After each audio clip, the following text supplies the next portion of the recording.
From the pages of a lost Chinese classic, a bizarre voyage across a world of wonders.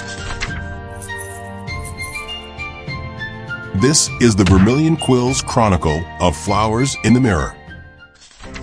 After their journey through the skies, Tang Ao, Lin Zhi-Yang, and Duo Jiu-Gong found themselves approaching a land that had banished the night. This was Bólŭ, the country that feared rest. The travelers stepped onto its shores and were immediately swept up in a tide of sleepless bodies. The people moved with a frantic energy, as if fleeing an unseen enemy.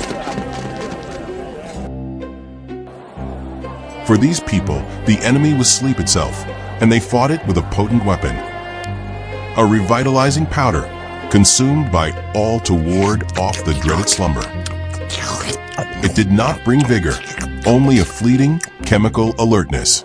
This borrowed energy was just enough to push the body back into the ceaseless torrent of the street, a temporary stay against the inevitable sentence of rest. Even the youngest were not spared from this war against weariness. Through the window, the travelers saw a scene that should have been peaceful, a child at his studies. But here, it was a battlefield. For a parent here, a child's drowsiness was not a call for comfort, but a signal of impending failure. It was a public stain that could tarnish a family's honor forever. This was their form of love, a panicked conditioning. To save her child from future disgrace, the mother must first teach him to fear his own nature, believing it was a kindness. Suddenly, a commotion. A crier announced a great honor ceremony for the city's most revered citizen, the eldest sleepless one. It was the highest honor one could achieve in this land. Lin Zhi-Yang was intrigued by the spectacle. Tang Ao was disturbed by its premise. But Duo Jiu-Gong alone seemed to sense the tragedy that was about to unfold.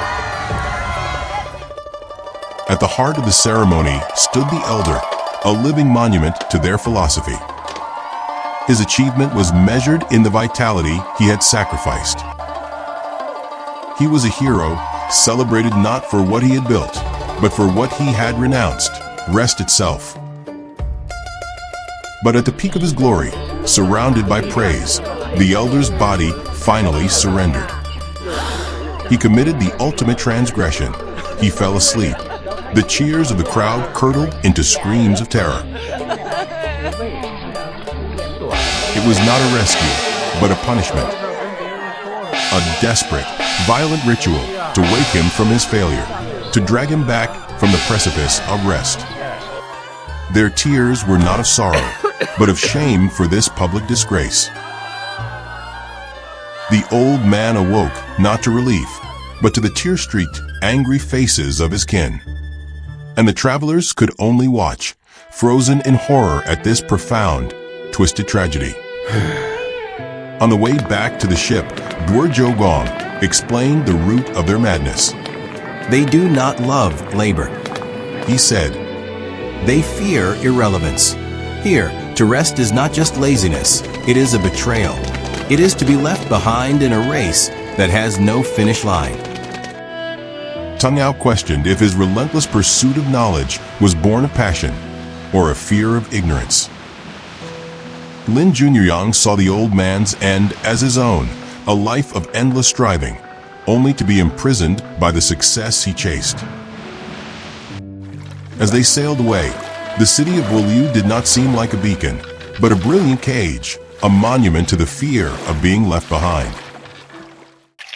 The chroniclers note, the people of Bólŭ feared sleep, believing it to be a small death. In our world, we sacrifice sleep for work, fearing we'll be left behind. In this endless race against time, we mistake motion for meaning. Perhaps the question isn't what we fear losing in our sleep, but what we are truly losing by refusing to rest.